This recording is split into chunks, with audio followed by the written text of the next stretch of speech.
on, everybody? Welcome back to Let's Talk Live. This is episode 2. It's Saturday night, June 3rd, 2023. If you're watching this live, you're live with us right now. If you're watching us on replay, hashtag replay crew. How is everybody doing? Wow, what a fantastic show that we had last night. The video we posted last night has over 22,000 views, I believe, at the moment, and brought in 500 new subscribers. So I want to welcome everybody over here to Let's Talk Live. If you are not familiar with me, my name is Brian. I went by the channel of the Opinionated Idiot, but now we are reaching and trying to reach higher grounds. That's why the channel name has changed. It's an old channel name I had. I have recently just brought it back, and I'm super stoked. And I have a fantastic show planned for this evening. What I thought was, I've had these great offline conversations with a few of my mods. We get together like once a week and we just kind of go over things that are happening in the Idaho case, maybe discussing new documents, things that we might have missed. I said, why don't we just do a live show and bring you guys on the panel and just have a fun hangout and throw around some of the ideas that we have through all of this. But who I want to bring in first has been my co-host, my sidekick, always here on the Idaho shows, Laura, Agent Chase. How are you? I'm doing great this evening. Are you ready for this show? I am really excited for the show. I've been looking forward to it all day since last night when we got off and we started planning this show. So let's roll. I think it's going to be cool. I want to welcome everybody in the chat, by the way, tons of new members, tons of subscribers, moderators. Thank you so much for being here this evening. I want to set a groundwork, I guess. What you're going to get here from Let's Talk Live is we use legal documents to base our theories, opinions, and put out information through our investigations. We use the legal documents. You're not going to get conspiracy theories here. You're not going to get bullshit. We don't trash the families. We don't trash the victims. So if that's the kind of content you're looking for here, probably not going to get it. So I just have to be honest, because we honor everybody in this. We honor the victims. We honor the families. And, I talked about on last night's stream, I don't understand, and maybe Laura can attest to this. I don't understand how the families and the victims become the bad guys in all of this. I just don't get it. I don't get it.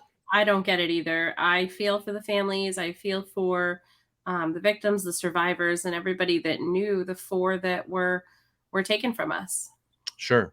So do you want to bring on our panel guests? Let's do it. All right, let's do it. We're going to add 2 more people to the panel.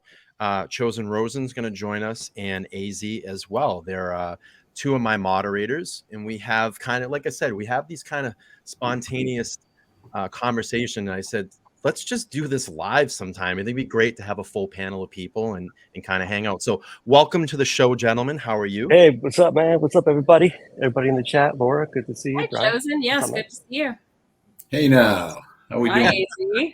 Hi, I always say AZ has like the voice of wisdom. He sounds kind of like God when he speaks. I love it. Unfortunately, not when I talk to myself, which is all the time. But you have kind of that like timbre in your voice, like, hello, people. It's just it's a put on. It's a total put on. I don't think so. But anyway, let's get into Idaho here. Everybody sits here and hears my perspective on it. Everybody here hears kind of Laura's perspective. And what I wanted to start out this evening is we'll do maybe some roundtable. I'll start with Laura, go to Chosen, and then end with AZ. But the first thing that I kind of wanted to get to on this panel this evening is we've heard, a lot of the YouTube channels. You've heard a lot of, where my stance is on this case. We read the comments, but I wanted to know, what are your current thoughts on where we are right now in this investigation? Maybe thoughts, opinions, maybe some things that you would like to be discovered, when this goes to trial. And I'm going to start that question with Laura. So Laura, let me know where you are right now, where you kind of stand in this. I'm getting an echo. Are you getting an echo? A little bit. Yeah, I'm just double checking all my settings. I'm on a new computer tonight, so that's really loud. Sorry, okay. everyone, till I get this figured out. No, you're good. Okay, so I'm just excited and anxious to see all of the evidence that they have to present the prosecution, as well as the discovery that the defense has. I'd like to hear both sides of the story.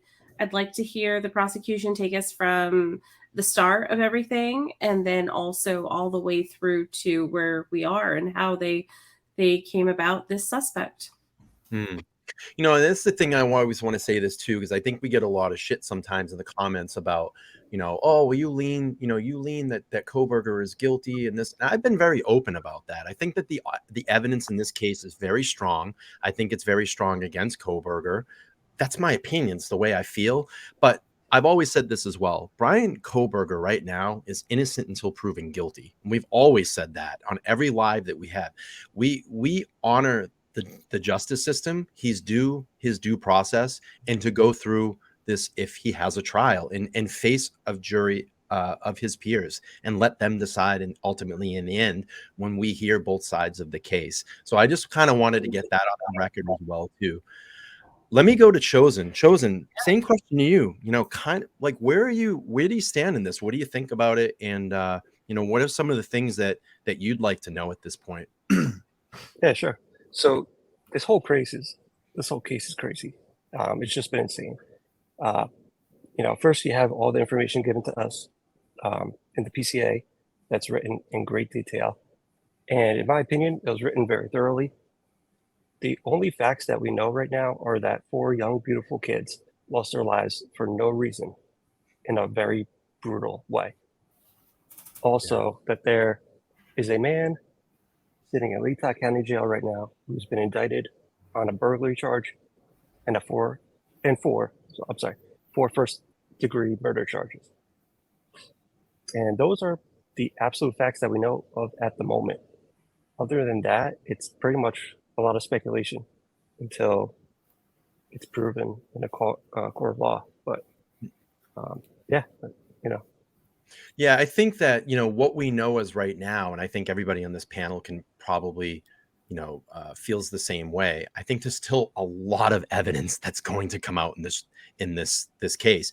And who knows, maybe it's in the defense of Brian Koberger to say, hey, he wasn't even in the area. He wasn't even there, and he can provide receipts to show that he wasn't there, and his legal team can prove that. Or there's going to be a lot more evidence against him that really backs him up against the wall and may put him in an area where it's really tough to explain that. So AZ, I'm going to go to you. Where do you, I'll ask you the same question. Where you currently, stand in this case, some thoughts, opinions, and maybe some things that you'd like to hear so far?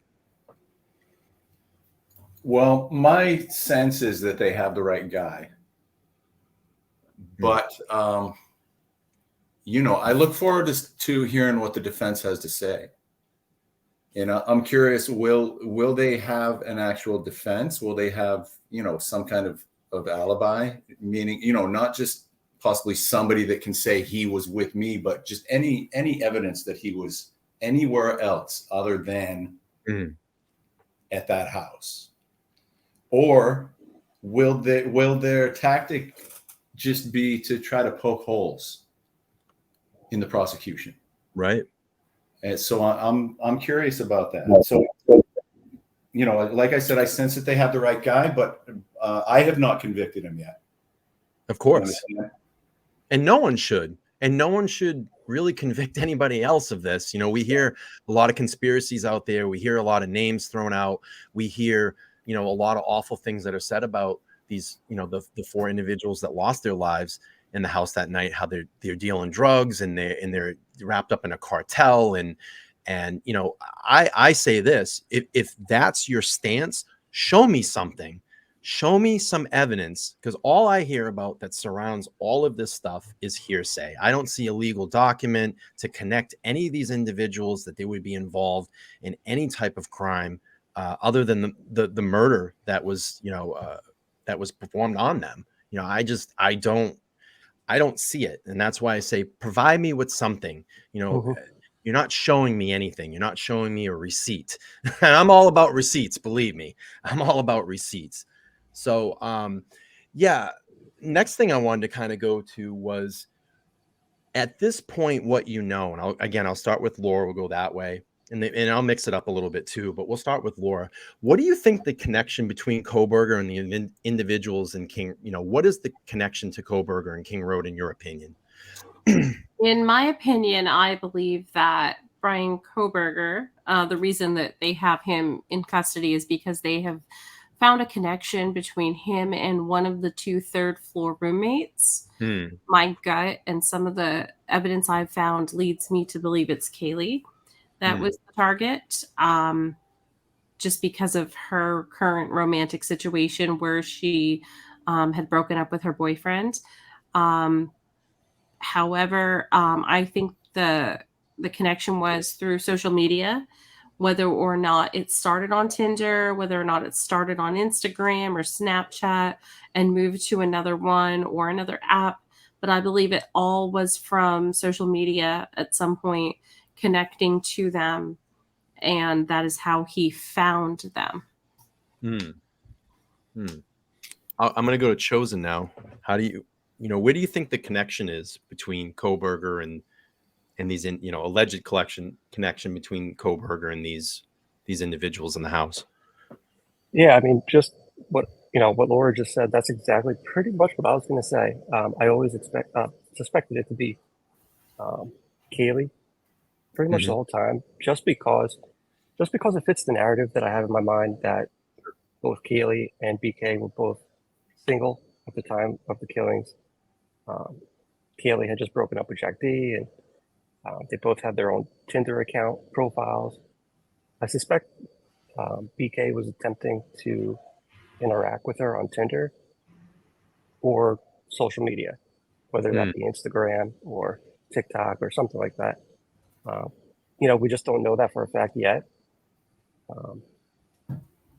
And just the way that I would speculate it would be that, BK just got rejected and ignored by Kaylee, and that's the catalyst for why he did what he did.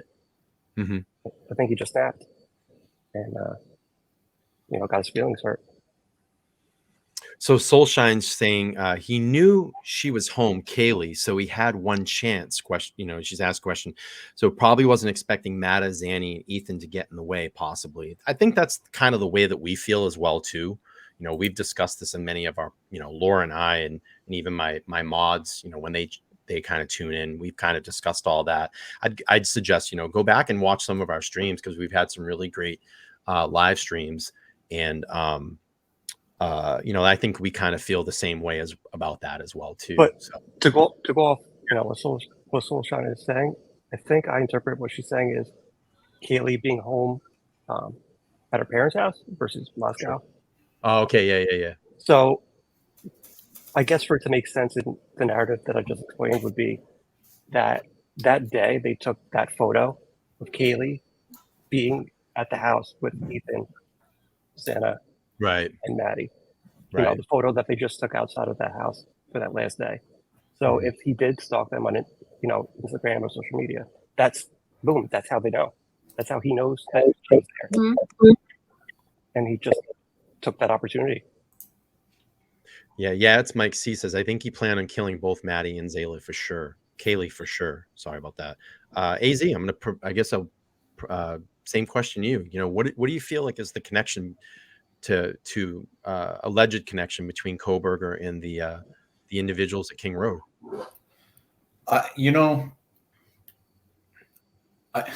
That's one of the $1 million questions, right? Yeah. And there's a few of them. I don't know how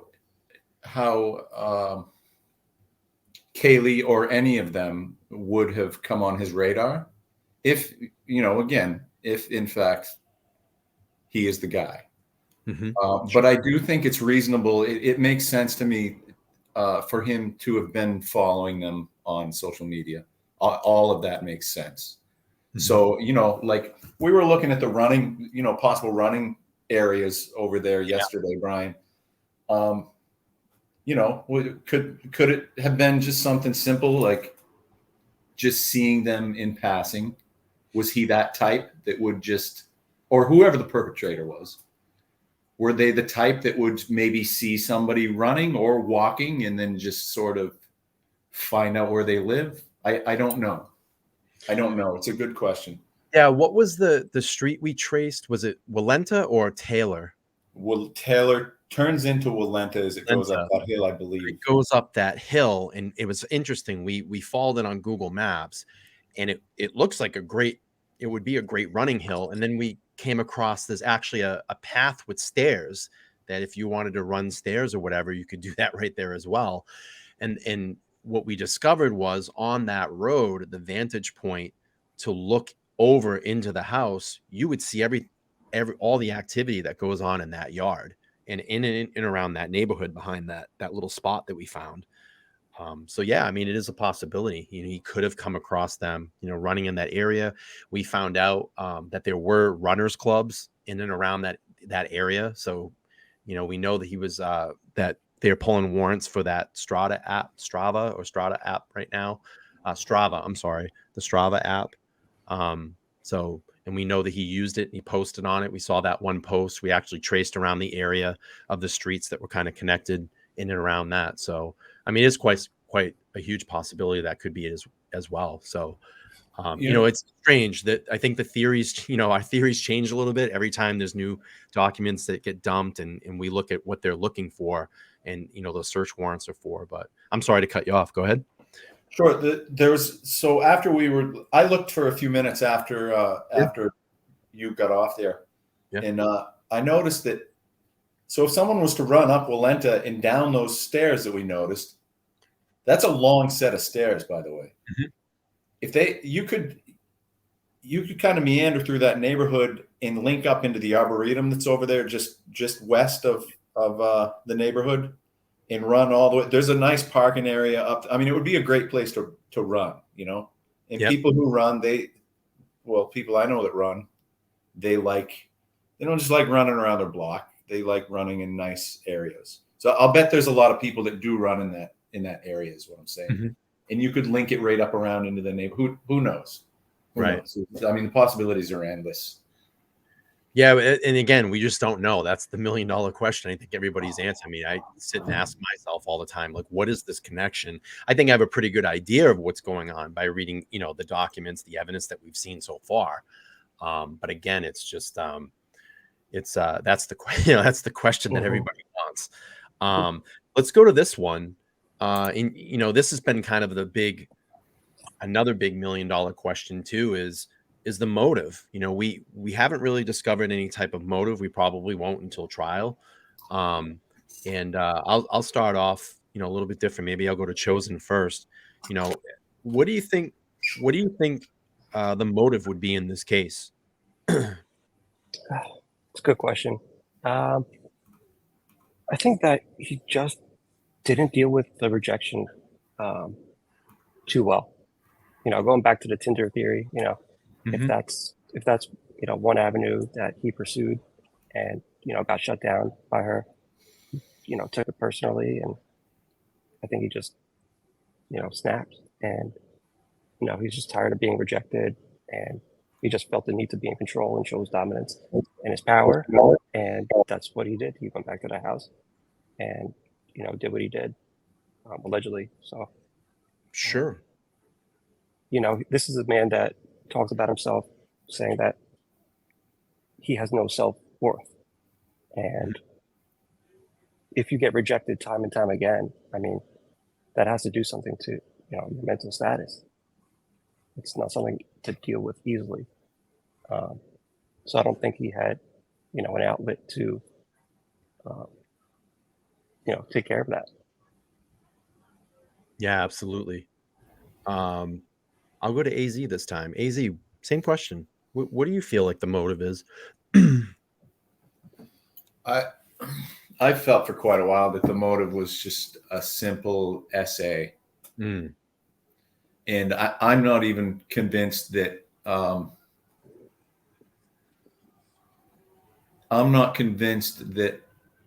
he planned on using that knife at all, other than to maintain control of any given situation that he might run into in that house. Sure. It's Laura. just a sense that I have. Go ahead. That's it. Yeah. Again, this is all, what we're saying here. We're not experts. We're not law enforcement. We're not FBI agents. We're just a couple of people on a panel giving our opinions, our alleged opinions and all of this. If you're just coming into the chat here, we really would appreciate it. We got about 257 people watching. If you can smash that like button, that would really help the stream out. Get us over to 100 likes. That helps push this out into the algorithm, and it helps continue to grow this channel. So just give it a second, smash that like button. We would appreciate it. And I'll go to Laura here in a second. So Laura, what do you think right now, in your opinion? Smash. My delayed smash. I believe the motive was rejection.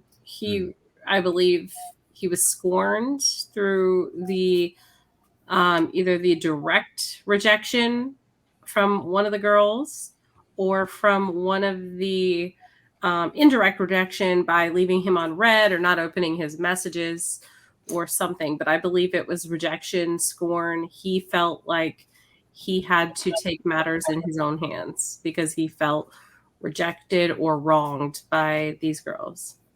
Sure.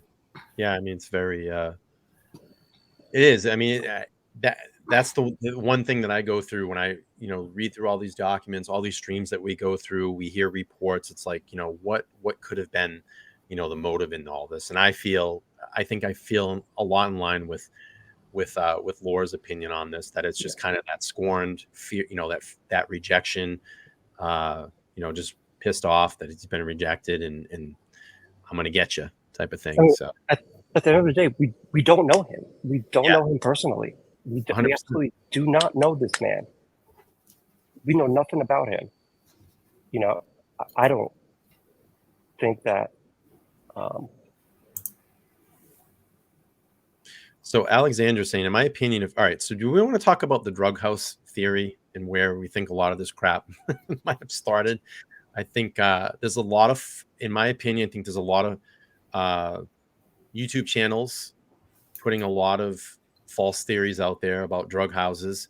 I would think, and I think any single rational person, that this investigation now has gone on, just over 5 months, almost close to 6 months. Why hasn't anybody arrested that's been involved in this big cartel? Exactly. Where are all these people? You have the FBI involved. You have Moscow involved. I'm sure there's other resources. Wasn't there something that was said, and I may be wrong on this, they put $1 million into the investigation in this? I could be wrong on that, but I think I read that somewhere.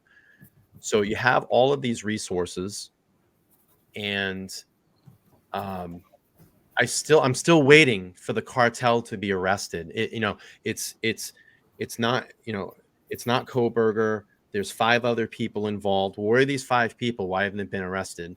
Where's the cartel connections? Where's the cocaine connections? I don't know. I don't see it. And then I ask people like, well, where's the legal documents that you have that would tie all these people together, the arrest warrants, whatever? And they can't produce anything. So I think there's a lot of falsehood out there. I think there's a lot of wrong things put out there. And, we've just really stuck to the facts here, the facts of what we know so far. So we can say something, Chosen? Yeah, I mean, just the whole rumor mill has gotten out of control. Just a lot of, BS that has just been made up for clicks and views and monetary gain. And that's all it is. That's all it is. There's just so many people in this world that are money hungry and greedy, and that they will say anything just to get someone to watch your channel. And I'll even say this. I'll even say this in the defense of the accused. I've heard a lot of shit about him that's probably not true. 100% agree. 100%. We don't know. And again, like we said, he is innocent until proven guilty. He's just the alleged person in this. And again, we don't know the full details, but we will find out. Yeah. I mean, we don't want an innocent man to go to jail for something, he didn't do. We 100%.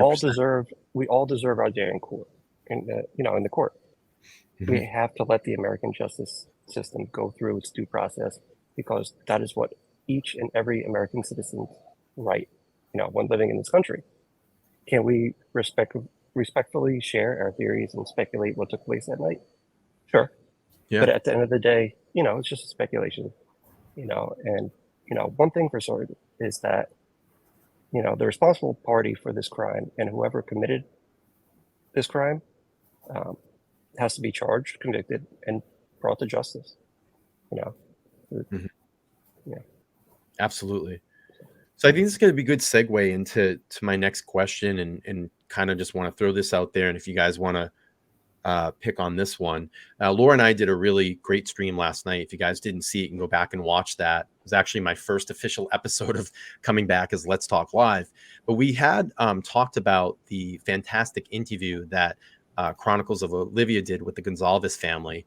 And, it was a really amazing, just brilliantly beautiful 45 minutes that she got to spend with the family, and got really a background into, who Kaylee is and was, and really got a sense of the Gonsalves family, and how their family unit works. And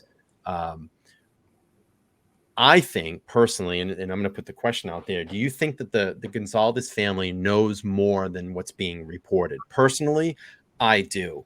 What we found out in the interview is that Christy's phone essentially mirrored Kaylee's phone. So they knew everything that was going on in her phone. They could pull up that data. I think Steve, Steve always says, I'm an IT guy. And I think having that background, knowing that, and probably saying, hey, this is what we're going to do, because if anything was to ever happen to you all, I could find you, and do kind of that mirroring of their phones. I think personally, and I'm sorry, I'm taking a long way to get to my point, but I do think, and I feel that they do know a lot more what's being told. And then in that recent interview I played he had with Banfield, he went on to say about Dylan and Bethany kind of talking to the family now, and he said, we're getting a better perspective of what happened that night. So that's kind of where I stand. I'll pose this to Laura. She probably feels the same way, as she was on the stream with me. But yeah, Laura, what do you think?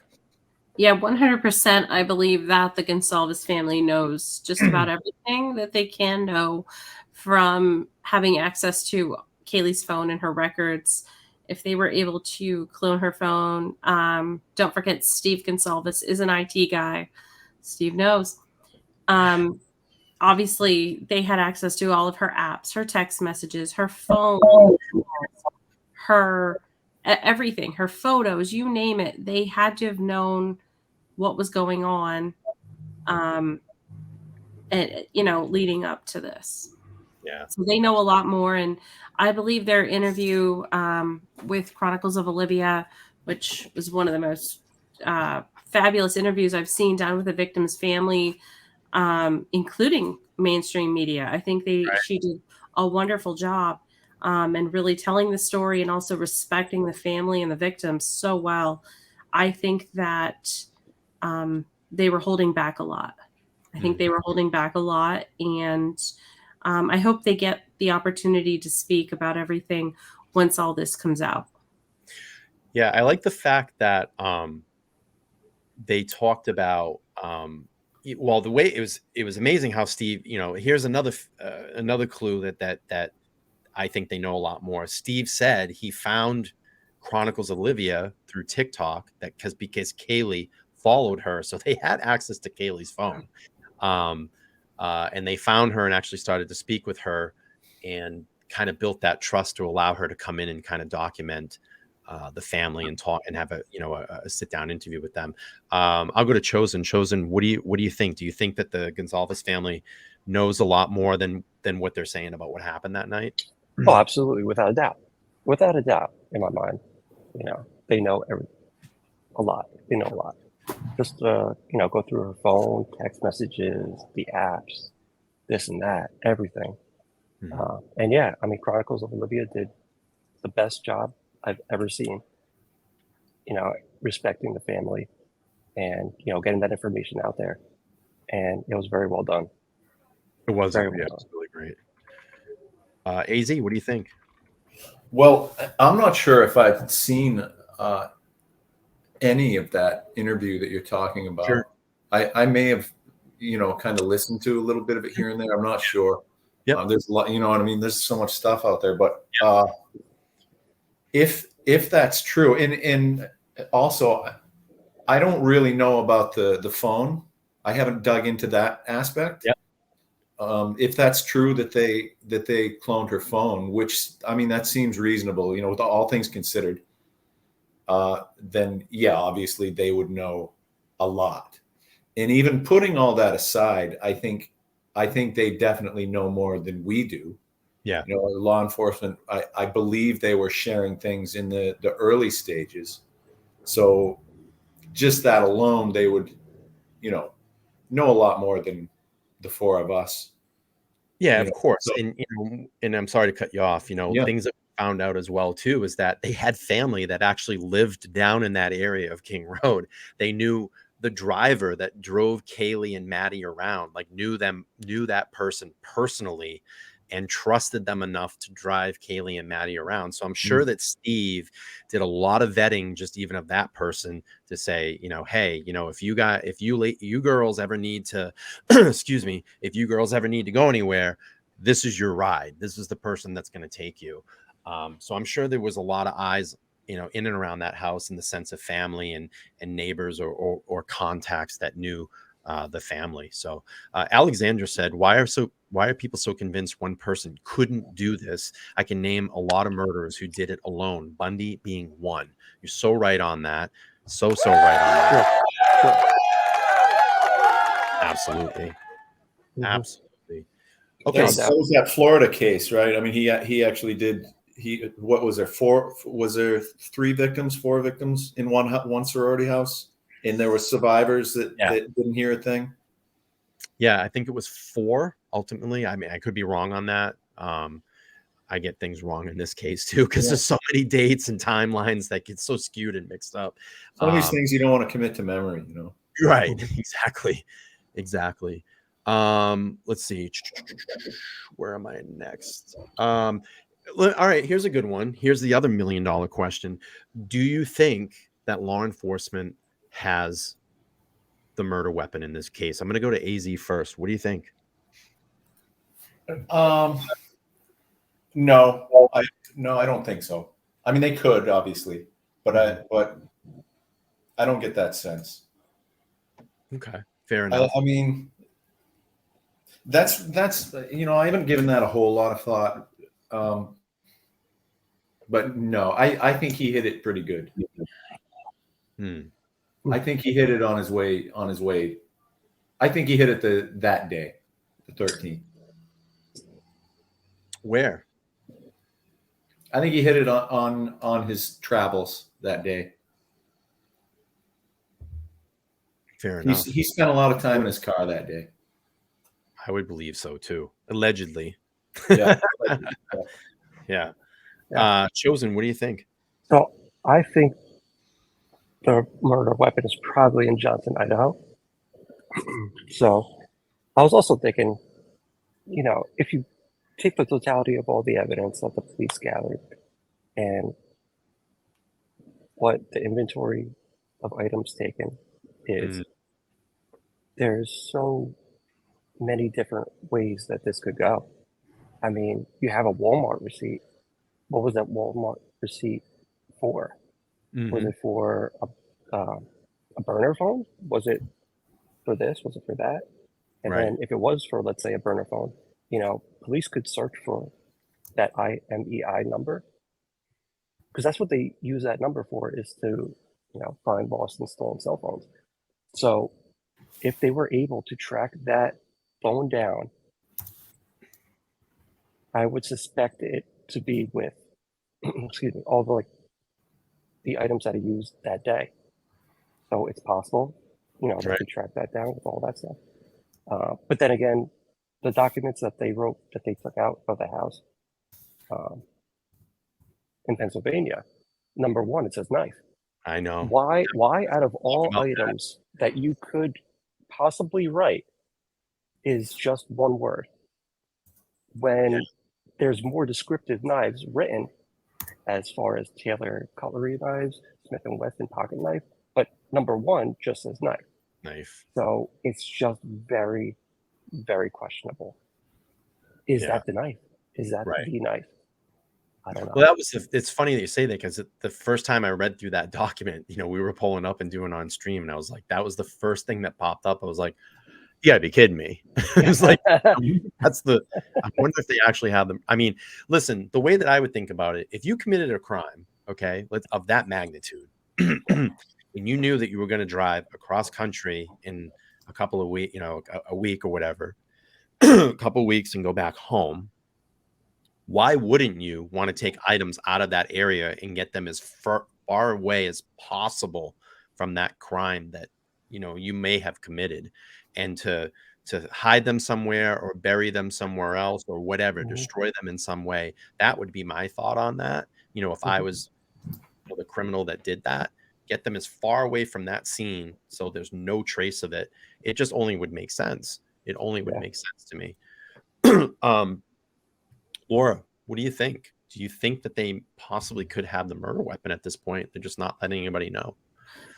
I am going to dissent. I believe that they have the knife. I believe that the knife they found in his parents' residence is the knife. My reason being is that we can't say it wasn't.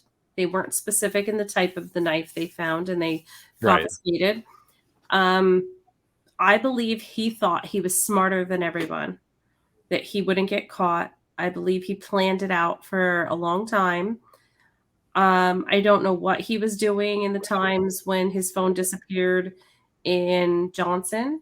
However, I believe that he wanted to keep that as a token, as a what's the word I want?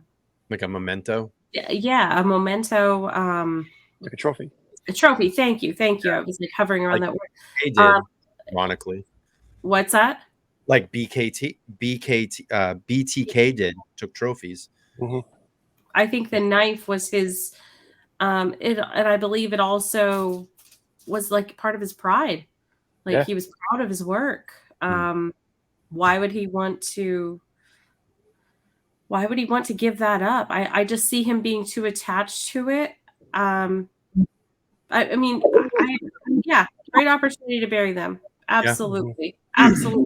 However, I think in his head, he thought he was too smart and that they wouldn't catch him. Maybe he thought that if he drove around, and maybe he went for a 3-hour run then, and he thought, oh, if they do catch me and they do go and pull all this data, they'll think I buried the knife here because they found a shovel in my, right, just like what we're saying. Like, oh, they'll think I buried it. They'll spend all this time in Johnson, but I'm going to take it home to Pennsylvania. They'll never catch me. And then boom, he had that probably wrapped in, something in his bedroom, and they were like, what is this? Right. So I think they have it. I could be wrong. Could be right. I don't know, but that's just what I feel. Sure. Let me get to this. Brian, can I throw another couple words at you? So my sense, like I mentioned earlier, his I don't believe his motivation was for things to go the way they went. Sure. So that being the case, in my mind, a trophy, he's not interested in trophies. I mean, what Laura's saying makes great sense, and it's perfectly reasonable. Yep. But in my mind, I think that things went sideways in that house for him, and he wanted to get rid of it. And I think that we've spoken about this also. I think that Johnson, Washington is where I would look, not Johnson, Idaho. I believe that was a misprint in the PCA. And Johnson, Washington is on the way back between Albrightsville and Pullman, and that's where I would look for it, somewhere near the cell tower. Yeah, and I can see your point of view and everything that you've said. I mean, sure, it's plausible. Sure, it is.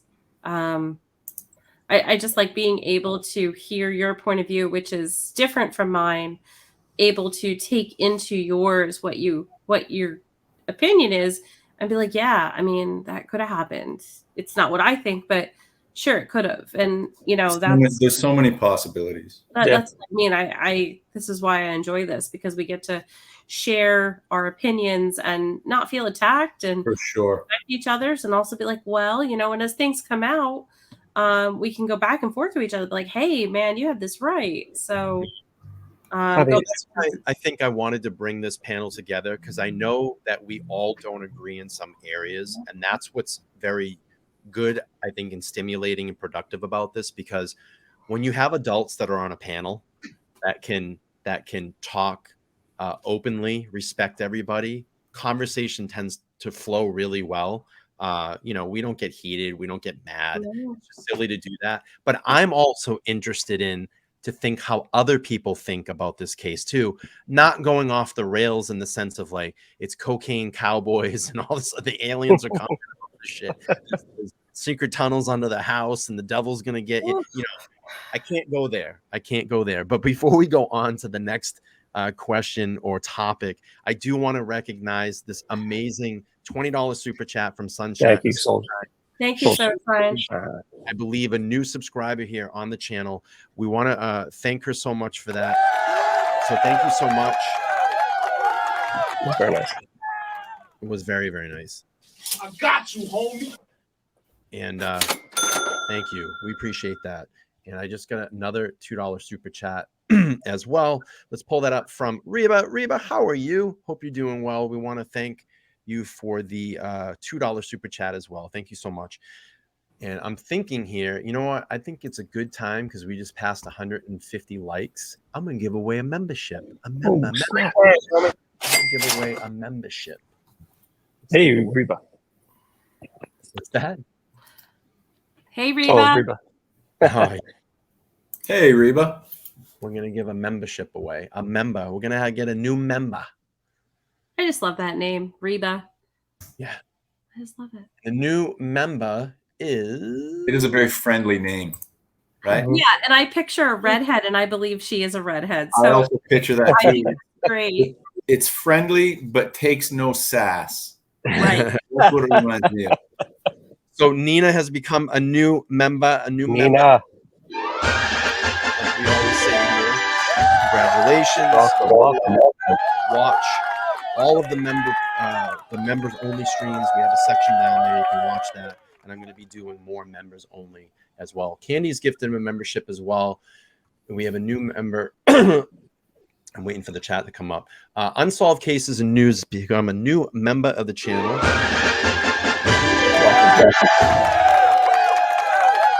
Thank you. Give him a so statement. much. What's that? You want me to give you a statement?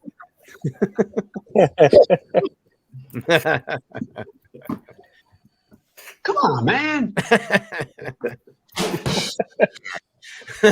He did do one of those the other day. He did fall. Come on, man. All right. Okay. So again, what did I miss? Oh, looks like we have some people really flirting in the chat. Uh-oh. Just Kristen move around. has given a membership away to 51 terabytes. Thank you so much, Christine. We appreciate you. New member. Thank you.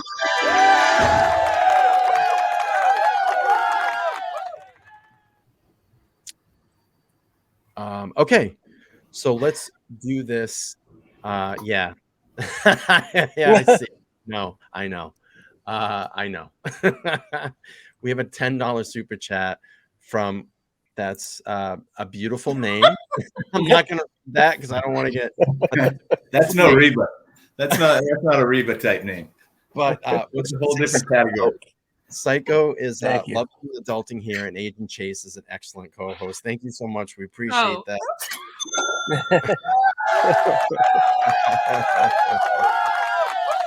Oh boy. Yeah. $2 super. Psychoc. What was that? Psychoc NT or something? Yeah.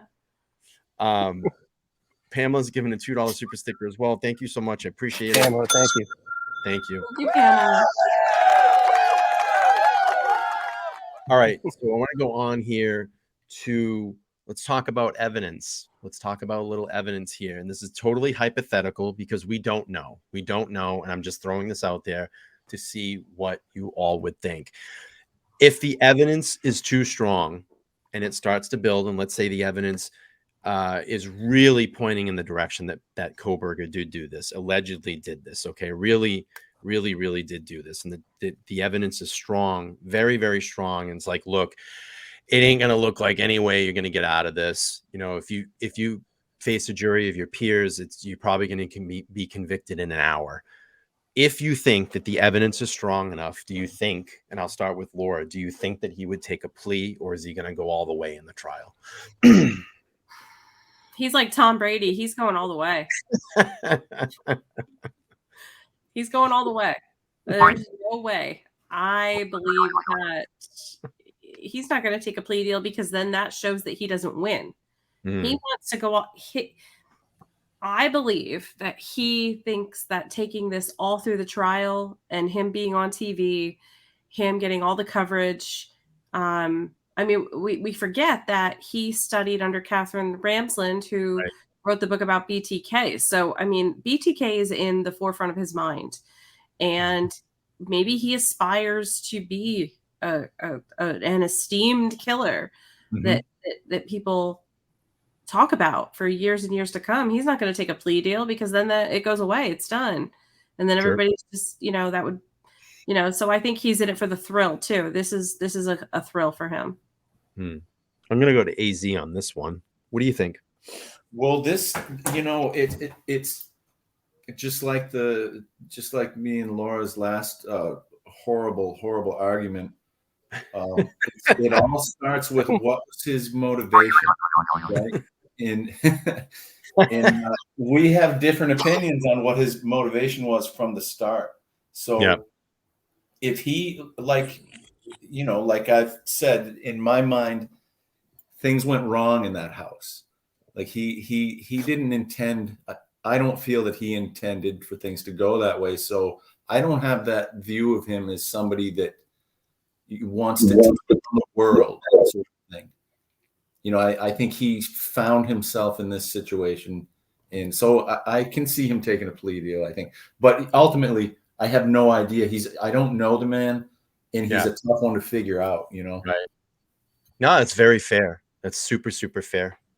I think with your point of view, AZ, that it definitely, I see where you're going with all of this, and I can't disagree with you. I mean, from your thoughts of the motive and everything, I think you make sense. You make sense to me. I don't agree with it, but you make complete sense to me. Right. Likewise. It's been that way for, pretty much for a couple of months since we've been talking about it. It's just, we start at we have different starting points, different perspectives. So obviously it's going to be a whole different, which is amazing and awesome. Plus, we get to have these great conversations. Yeah. See, not all my mods agree on the stance in this case. I have diversity through all of this. And I think that's why you have to keep things balanced. You can't have a panel of mods that completely agree on one side or completely agree in the other. You have to have balance in all of this. I'm going to go to Chosen on this one. Where you stand on this? So I'm told that I don't make sense 100 times a day. So I feel very good here.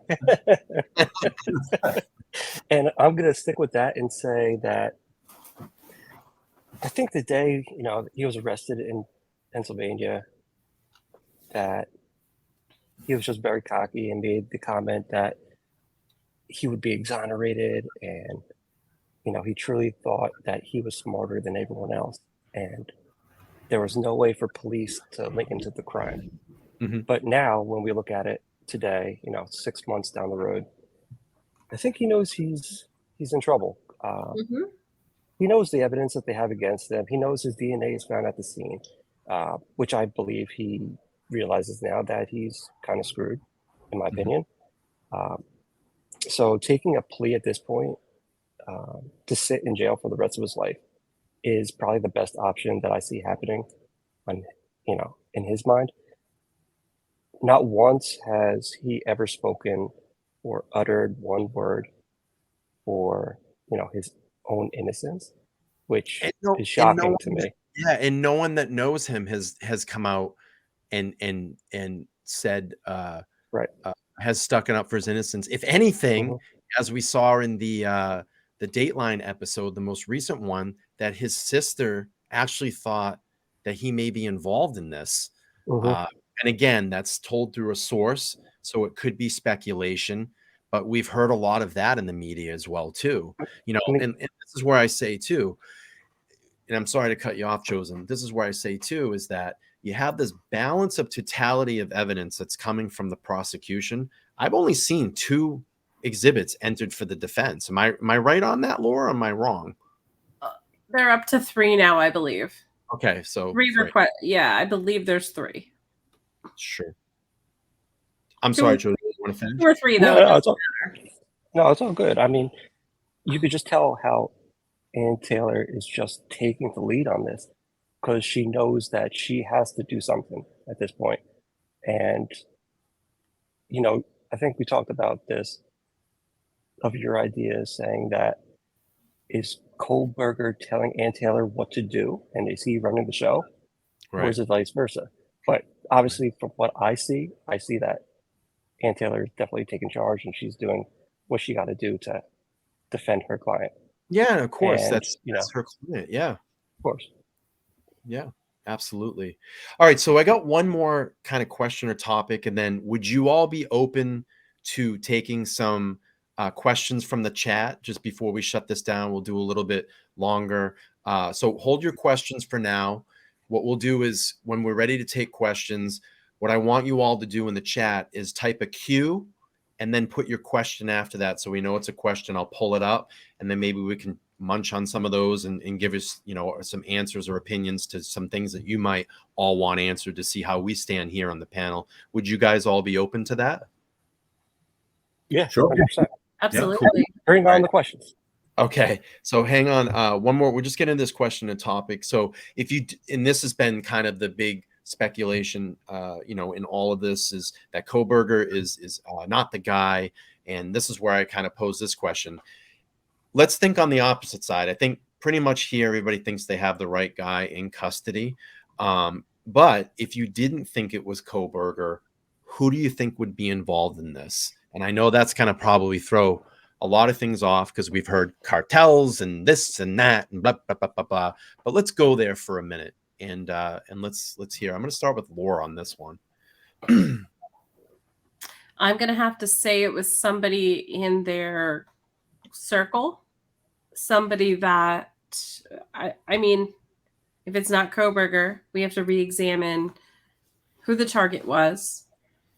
At that point, then it becomes which one was the intended victim. Obviously, if it was Ethan, it would be a totally different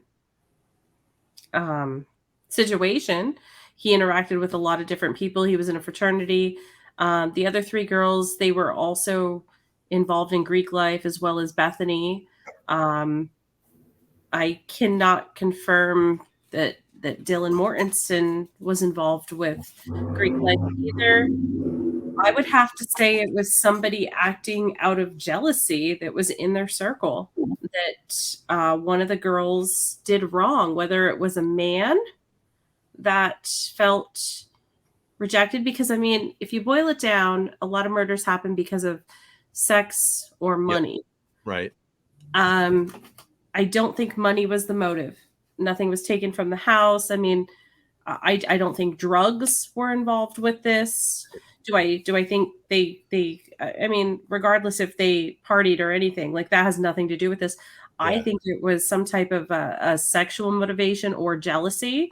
Sure. And if it's not Brian Kohlberger, I would entertain females even as somebody who could have committed this, because the 4 victims were all at different stages of intoxication from that, you know, evening of going out and partying. We can assume that.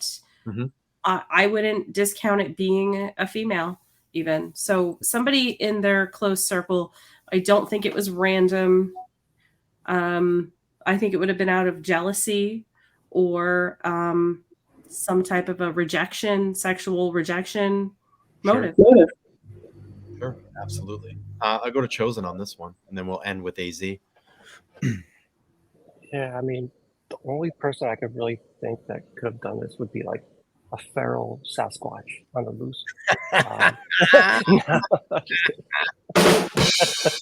But nah, I'm sorry, but Come on, man. I don't know. I mean, it's hard to say. You know, it's such a tragic event that I just don't know. We just don't know. We don't have all the information yet to really know for sure. AZ, any thoughts? Well, so I think whoever did this, I think they were spying from that hill behind the house. I think that's where I think there was a lot of that going on. And so, you know, obviously I mentioned the motivation, what I believe the motivation was. So it could have been anyone. You know what I mean? Like the only reason I believe it was Koberger is because he's the guy that they have evidence of allegedly showing up behind the house in the white car. I think whoever pulled in with that white car is most likely the guy. And I think that they were spying on the girls, probably following them on social media, stalking them. So it would be somebody equally as unknown as Koberger. Just a complete random person that somehow they somehow noticed these young people. You say Chosen? Sure. I would say just having his DNA at the scene is extremely hard to just not acknowledge. I agree. I mean, who else's DNA is there? I don't know. We don't know yet. But as far as we know right now, there's only one. Only one. And we do know that he was in the area the night of the murders, which was supposedly the white Hyundai. That's supposedly him. And we know his cell phone pinged 12 times in the area. We know he turned his cell phone off between 2:47 and 4:48 a.m. that day, that night. And, in my opinion, that's an attempt to conceal his location during the time while he did his thing. And, we also got to look at his behavior patterns at WSU, insubordination issues, being confrontational with his colleagues and professors. That, the list goes on and on, it seems like. Right. And there has been, that I've seen screenshots of BK following Maddie and Kaylee on Instagram, which could support the stalking theory. Right. But until we see everything, when the trial comes, we could definitely make a better or get a clearer picture of what's going on. I completely agree. Do you want to go back to that chat, Brian? Yeah, hang on one second. Just I don't want to forget this question because we'll start in a minute. Let me find it. It's Legally Blind. So Elliot was asking, "Hey panelists, I'm legally blind and I can't read your name. Sorry about that. But can you list a female serial killer in history who's killed 4 people via stabbing?" Hang on one second because I'm sure you're going to answer it. Where I stand on this, I don't think there's anybody else involved. I think they have the right guy. Again, the evidence is really pointing in that direction. But again, we aren't going to know more until we get to trial. So I'll kind of leave it at that. Laura, you probably going to answer this, correct? Yes. So I know there's a case from across the pond. I believe the woman's name was Joanna Dennehy. I think she stabbed like 3 people. What about Eileen Wernes? I think she killed 6 people. Usually women who kill use something a little less violent, such as poison or even a gun, because a knife is not an easy weapon to yield to cause harm. So But just because we don't have like a list of women that have killed 4 people with a knife in the past doesn't mean that there wouldn't be. Do I think a woman did this? Probably not, but I would entertain it if a woman did. Sure. Lizzie Borden. Oh, Yeah. yeah. I mean, Lizzie Borden, she killed 2 people with an axe. Her mother and father. 40 and 41 whacks. Yeah. Wow. Yeah. I heard she's a real hacker. Oh, up. All right. I need a laugh track, not a cheer track for that. Okay, so let's do this. If you all want us to take some of your questions, just make your question look like this. Type a Q. We'll grab a couple of these before we go off air. It looks like everybody's kind of giving their questions there. But Soulshine asks, and I'll just let you guys chunk in on this, whoever wants to jump in. Do you think BK was in the house those 12 times or just stalking? What if he had been inside? Whoever wants to take this one, go for it. I don't think he was inside that house. That's just my gut feeling. I think he's been around that house and stalked the house. Drove past it plenty of times prior to that night. But do I actually think that he was inside that house? No. Prior? No. I agree. I don't believe he was in the house. I think he was stalking, and I believe that he found the layout of the house from the internet Which anyone could find. and social media, knowing who's in which bedroom. Wouldn't be hard to find. Absolutely. Exactly. Same. Yep, go ahead. It's pretty much the same. Yeah, I think the PCA says he was in the area. Most of the times he was in the area, it was in those odd late hours, right? Late night, early morning. Yeah, I don't see any reason to believe he'd been in the house before. Sure. Possibly out back though, you know what I mean? Right. Yeah. I mean, that vantage point, we really looked at it. So it is definitely a possibility. Sim is asking question, Brian, if you like the Misfit, do you also like Bad Religion or Sisters of Mercy? Bad Religion, I'm very familiar with. I've listened to them for many, many years. Sisters of Mercy, haven't heard much of them, but yeah, I mean, Misfits all the way. I mean, that's my band. So, and actually, I'm very, very excited, by the way. You all don't know this, but maybe some of the Misfit followers or Danzig followers, I'm actually going to see Danzig for the first time in September. I just got tickets. I'm going with my friend. He's playing his first album in its entirety, and I cannot wait. It's going to be amazing. Wow. It is one of the most nice. Anybody needs to listen to an amazing rock album that just sounds like it's from the 80s, but sounds like it's from the 70s. Absolutely. Throw that on. If you like Black Sabbath, you will love the first Danzig album. It's so great and so clean, and it's one of the most underappreciated rock albums of all time, hands down. Mother, Twisted Cane, Possession.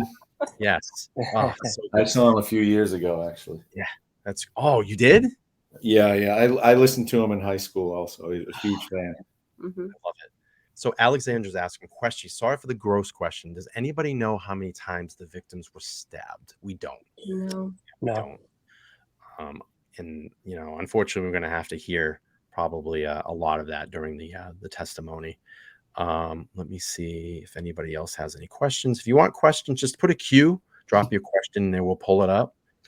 Okay, so Low 12 is asking, do you think BK had been in the house before when the roommates didn't know and bugged the house? That's very interesting. Knowing that we knew that he allegedly set up a security camera in his woman friend's apartment, do we think this could be a possibility that maybe he snuck into King Road and put some type of equipment in that? It's a great question. 100% a possibility. Sure. Agreed. He could have. Yeah. AZ? I mean, he could have, but I don't think he did. Okay. I mean, it's a possibility. We really don't. Sure. Yeah. That also goes back. I'm sorry. No, go ahead. Go ahead. Go ahead. That also brought me to the question: why do they have the search for Blue Ridge knives? Also, because on their website they sell all trail cams, fishing equipment, knives, all that stuff. So he could have done some covert operate stuff outside this house that we don't know of. Right. I don't think that it was I don't think that it was an elaborate plan. You know, I don't think it was planned as well as one might think. You know, I think there was an element of spontaneity to Sure. it. Very, very respectful. That's Something- just, you know. Go ahead. Something that was mentioned in the interview with the Chronicles of Olivia Stevenson, Olivia Gonsalves, the sister of Kaylee, said, what could they have done better other than to put nanny cams in their house? I don't know. Yeah. That's just what I thought of. Yeah. And you know, the funny thing about that too, and I kind of want to chime in on that before we get to Iron Crotch Kung Fu Masters question. Statement. Oh man, I love the names. The names are just great. I thought it was just very interesting that they kept saying in that I keep saying it's a documentary. It's more of an interview, but they said they did everything right that night. You know, they were using the buddy system. They used the driver that we vetted. You know, what else could they have, not done? And that leads me to believe that they knew a lot what was going on Kaylee's phone, the conversations they were having. Maybe she said to a friend, like, hey, we're going to grab a ride. We're on our way home. I'm with Maddie, blah, blah, blah. I'm just speculating. I don't know. But I would assume maybe some of that conversation was going on, but we don't know. So Iron Crotch Kung Fu Master is asking question, more of a statement. People are often in a rush to talk in a educated manner about things they know nothing about. Okay, very true. Very, very, very true. Okay. I like taking my time when I talk about things I don't know about. You know, stretch it out, make it last. Yeah. And I mumble, so you guys can't hear me. So, Unsolved Case in News says, yes, that's correct. These women in UK. I do think it's Coburger, but I'm curious why no one heard if there were two in the house. Wait, hang on. Sorry. Let me back this up. I do think it's Coburger, but I'm curious why no one heard if there were two in the house that were alive. What are your thoughts on this? Am I reading that right? So it's basically, why didn't the two roommates hear? Okay. That's $1 million question. That's the $1 million question. Yeah. Why didn't they hear? And if they did hear, why didn't they call? And if they did hear, maybe they were texting each other saying, hey, did you hear this? Did you hear this? One of them says, no, go to sleep. And that's it. Yeah. Were they scared or did they dismiss it? We tend to believe, and Laura and I had the stream about this, and it's in the PCA. They talked, I think it was Payne said, in his PCA that the downloads of Dylan and Bethany's phones leads us to believe that the timeline is between 4 a.m. and 4:25 a.m. And it's funny because we were actually chatting and I went, oh my God. And we both said it at the same time. They were texting, they were communicating. Mm-hmm. And that's kind of what opened up the whole stream that we did about Xana and the attack on Xana and Ethan and what we thought about that. So we believe they were texting. I'm not saying for sure, but just through the PCA and the information that we have, we think there was some communication going on. And they probably were reaching out to the roommates, probably saying, hey, what's going on? What's that news? Or can you quiet down? You're being loud, something. Again, we're just all alleging this as well. But it would be probably normal conversation at that time of night if something was loud and not familiar going on. So did you hear Steve's wife in the interview? Steve Gonsalves' wife, I can't remember her name. Christy, yes. She said I think it was quick, I think it was quiet, and I think he was in and out. Mm-hmm. Yeah. All right, let's see. Ron Jones is asking. Yeah, she said something about like the boogeyman comes at night. That's when the boogeyman comes, kind of like a Freddy Krueger type of thing. I do remember that. Ron Jones asks if it's true If it's true that they are not using the sheath DNA, what can you deduce? Yep. What can you deduce from that?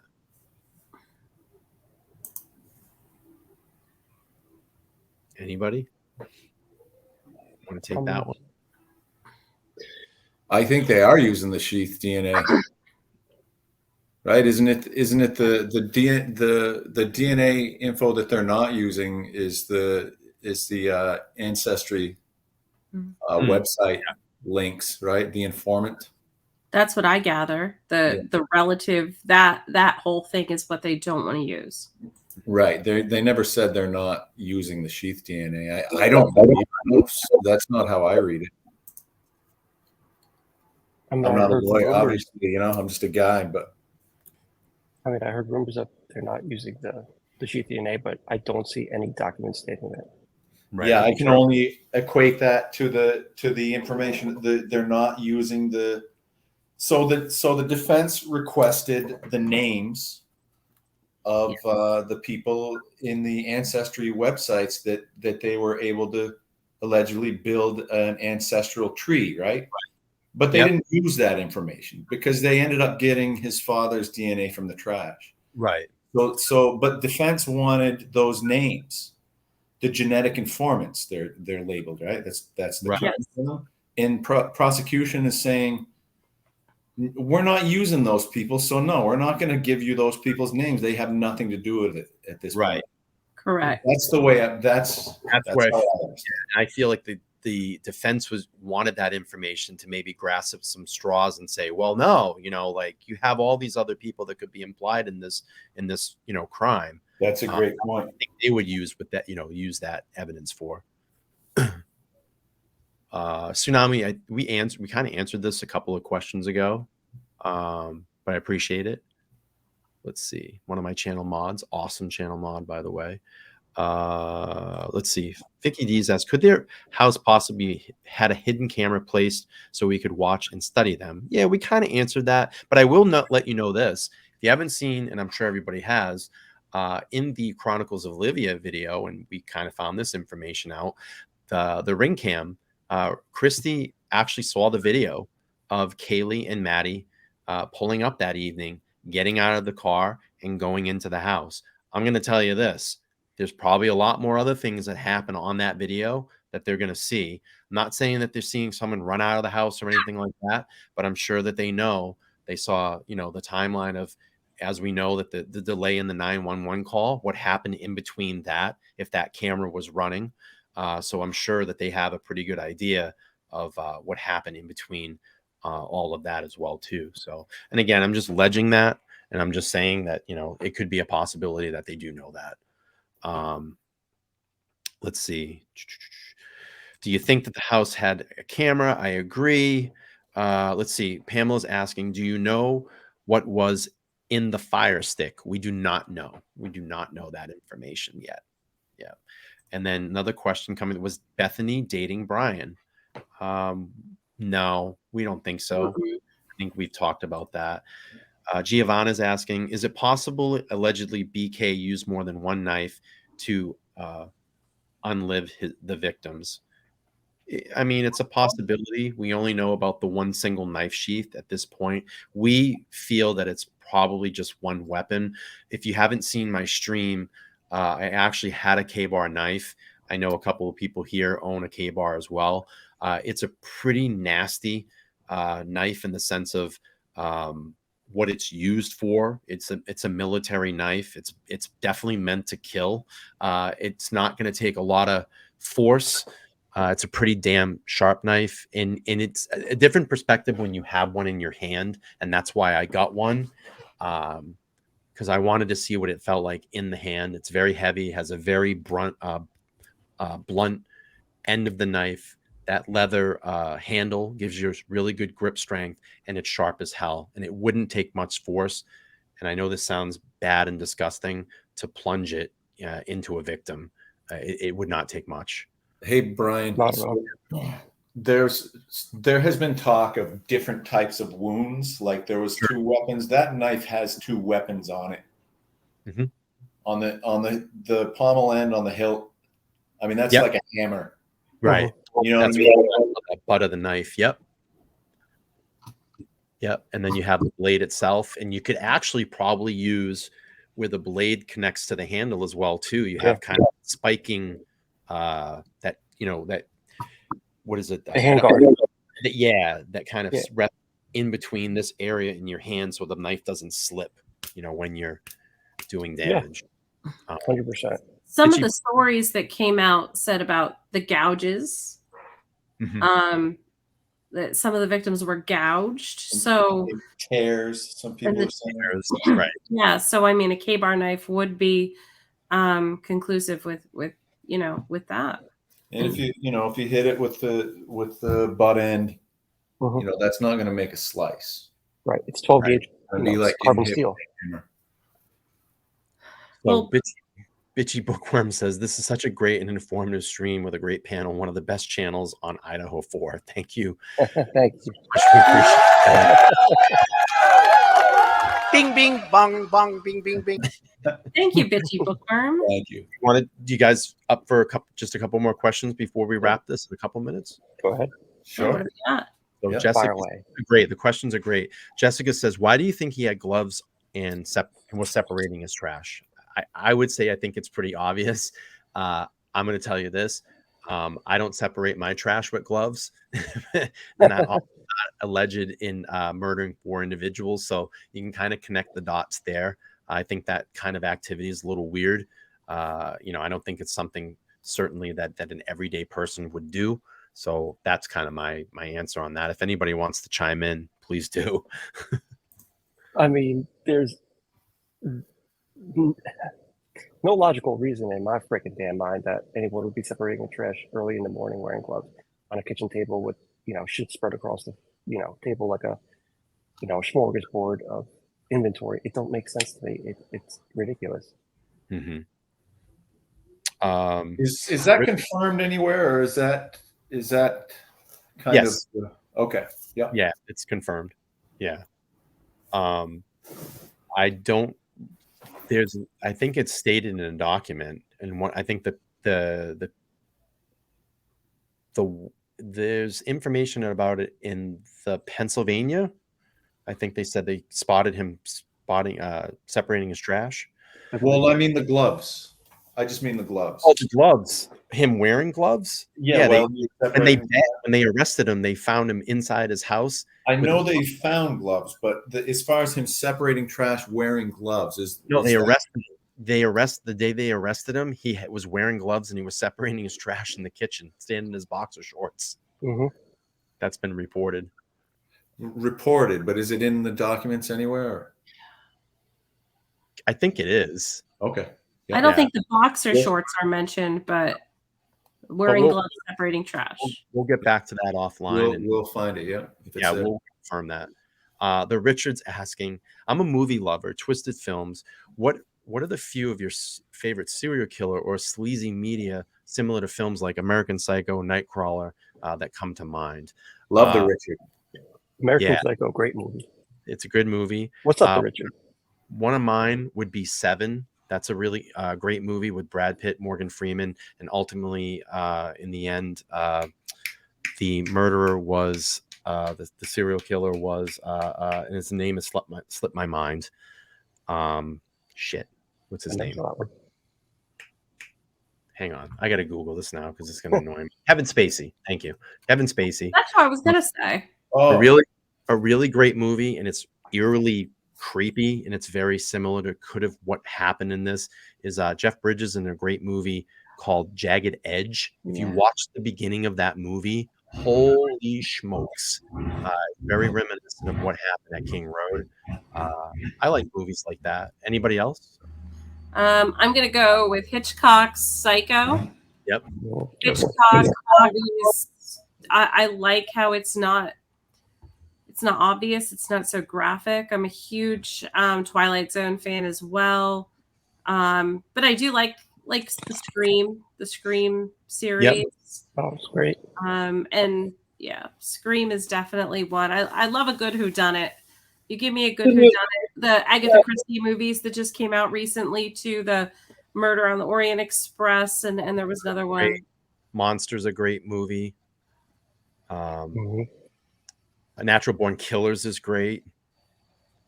Oh, Woody Harrelson. That's Fargo. a good one. I That's know that's not a serial killer movie, but Fargo's fucking great. oh, Fargo is great. Oh, great. Yeah. Ah, what the Christ. You darn tootin'. I love that. He's like, what the Christ. All right, let's do a couple more questions. We're going to end this one up. I appreciate everybody hanging out with us this evening. Again, this is the first time we've done kind of a panel like this. I hope everybody's enjoying the panel and the content. I know I am. It's like one of the greatest streams that we've had so far here, and having a lot of fun. And it's really great to see everybody, all these new subscribers on the channel.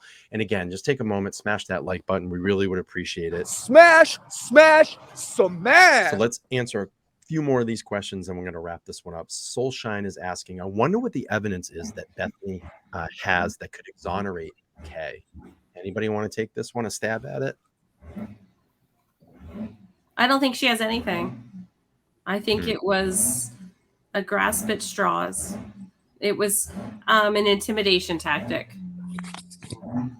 Yeah. Yeah, I think it was too. 100%. They had nothing. Yeah. Let's see. Let me go down here. Bobby's asking, do you think BK's question has anyone else been arrested was a ruse to deflect attention and make police think that there was someone else involved they needed to be looking for? Yes. 100%. He's not stupid. 100%. What do you think? No. I think no.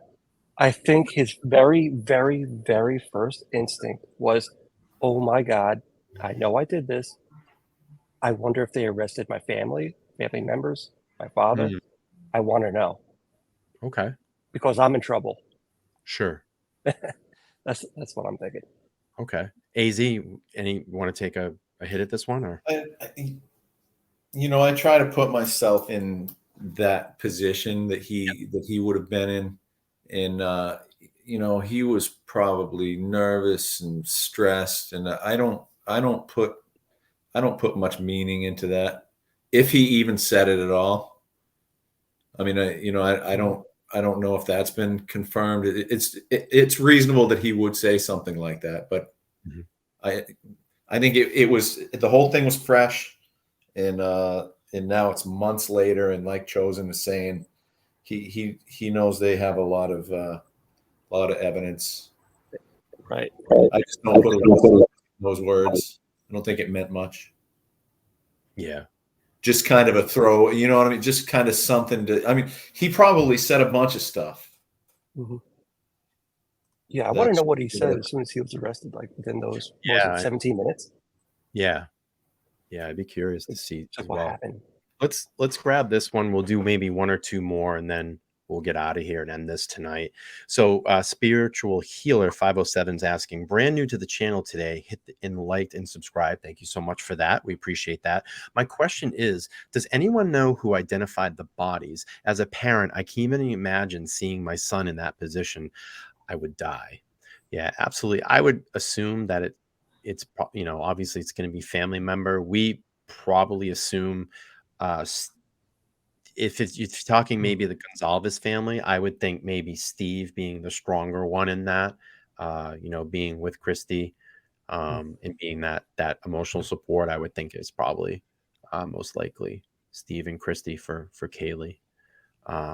That's probably all I really have for that. I mean, I think probably everybody else agrees here. I don't know. Yeah. I think Xana was identified from her ID. That's in the PCA. Know that. Yep. I believe that Ethan's best friend is the one that said, well, that's Ethan Chapin. So I believe that his best friend Hunter is the one that basically said, that. Now the official identification, I would assume the family, but I think at one point they would have had IDs and they would have been able to discern that. I agree with you with the Gonsalves though. And I believe Maddie's mom, Karen, what's her first name's Karen. She is the one I believe that went down to Moscow and was called And she went down, and so she probably had to ID Maddie's body. Sure. And then we're gonna pull this, and I got one more, and then we're end up the stream was getting about an hour and a half.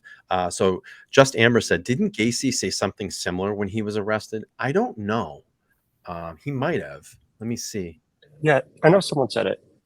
Yeah. I mean, isn't that kind of just like saying I didn't do it? You know, I mean, you got the wrong guy. Sure. Basically, So right? Yeah. I agree. Kind of a desperate, Yeah.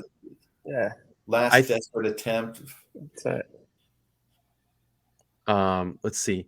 So let's end on this one. So Blue Flame says, remember, Brian is innocent until proven guilty. Unfortunately, it's backwards in this case. He has been guilty by the court of public opinion.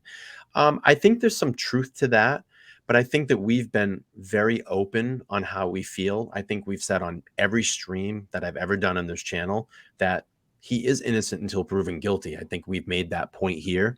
I think on a lot of other channels, the way that they talk about this case is that they've already convicted. But I have to say this, and this is my opinion, reading the documents, knowing what's going on, and I'm going to do this for everybody. Please take a moment, instead of just reading a title, and going, aha, that's what, it's a conspiracy.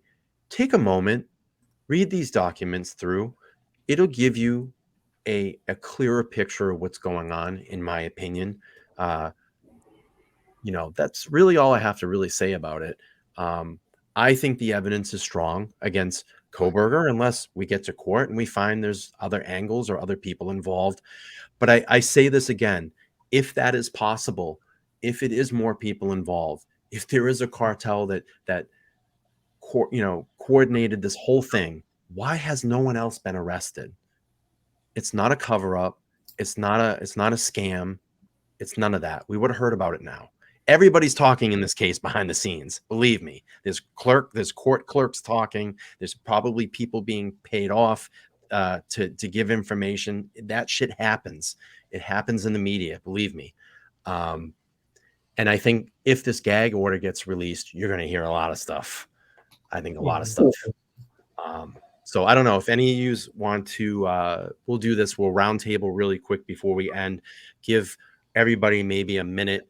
Laura, anything you want to end on or get your point out before we close up the stream? I'm thrilled that we were able to have more of our true crime community here tonight and go public with this. And I hope to do it again. That's all I got.